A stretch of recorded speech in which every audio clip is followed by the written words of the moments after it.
देखिए, मुझे खुशी इस बात की है कि आज से कई साल पहले जब मजलिस इत्तेहाद मुस्लिमीन यहाँ पर आई थी तो लोग उसका झंडा पकड़ने से डरते थे।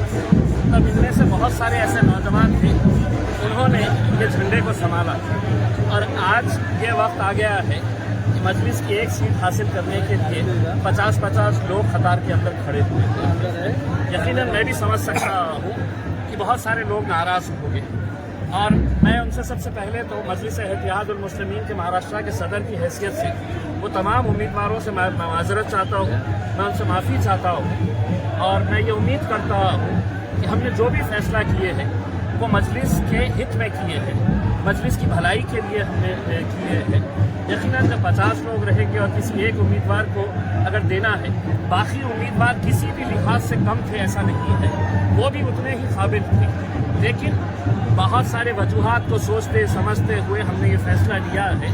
मैं जो लोग भी नाराज़ हैं उनसे ये कहूँगा कि देखिए, आज ये दिन हम जो देख रहे हैं वो आप सबकी मेहनतों का नतीजा है और अगर इससे कोई नाराज़ होकर कोई दूसरे पक्ष में अगर जा रहा है तो मेरा ये कहना है कि फिर इसका मतलब ये है कि आपको इत्तेहाद की कोई फिक्र नहीं थी, आपको मजलिस से मोहब्बत नहीं थी, आपको सिर्फ कुर्सी चाहिए थी, आपको सिर्फ एक टिकट चाहिए थी। मैं तमाम लोगों से यही अपील करूँगा, एक बहुत अच्छा मौका आया है, बहुत अच्छे नौजवानों को हमने चुन कर अभी फ़िलहाल टिकट दिए हैं और इंशाल्लाह देखेंगे आपकी 16 तारीख के दिन जो है। आज जो ये नौजवानों का जो जुनून है, तो ये जुनून रहेगा कि ऑटो में तकसीम होंगे?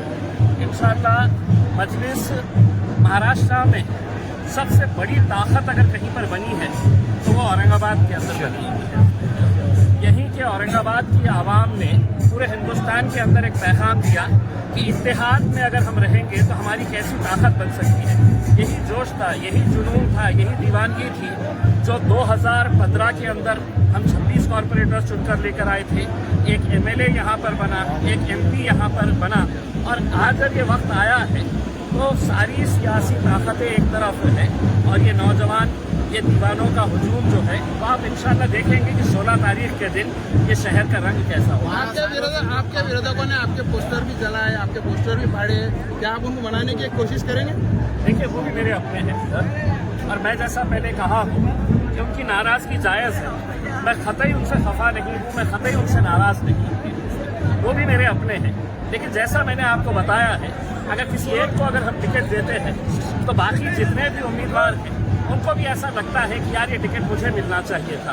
कुछ उसको कबूल कर लेते हैं और कुछ जो है वो इल्ज़ाम लगाते हैं, तहमतें लगाते हैं। लेकिन मैं इतना कहना चाहूँगा, जब तक मेरे कायद बैरिस्टर असदुद्दीन अवैसी साहब का यकीन और भरोसा मेरे ऊपर है तो तब तक मैं मजलिस को मजबूत करने के लिए हर कोशिश करता रहूँगा और मेरे साथ ये जितने भी जियाले हैं, ये जितने भी नौजवान हैं, इंशाल्लाह मजलिस को आगे लेकर जाएंगे। उनका कहना है कि एमआईएम का विरोध नहीं है, इम्तियाज जलील का विरोध है।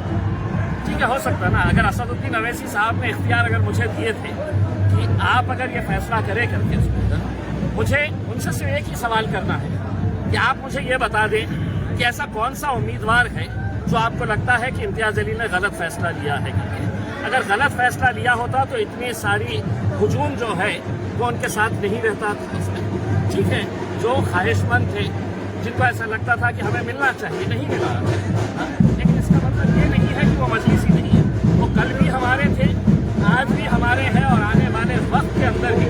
आप मुझे जो कहना है कह दीजिए, लेकिन मैं आपको एक कट्टर मजलिसी समझता हूँ और आगे भी समझता हूँ।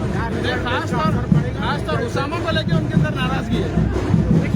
देखिए, नौजवान लड़के हैं, पार्टी के साथ जुड़े हैं। अगर एक नौजवान आया है तो हमारे पास हाजी शेरू जैसे बुजुर्ग भी आज जुड़े हुए हैं। मेरे हिसाब से आप मजलिस को अगर हमें आगे लेकर जाने का है तो हम सब साथ में मिलकर आएंगे तो ही हमें ताकत बनेंगे। तो नाराज़गी है, थोड़े वक्त के लिए है, इंशाल्लाह हम जाएंगे, मनाएंगे और किसी भी अगर जैसा किसी को लगता है कि मेरी तरफ से कुछ नाइंसाफ़ी हुई है तो मैं आपसे तहे दिल से मैं सर झुकाकर आप लोगों से माजरत चाहता हूँ, माफ़ी चाहता हूँ।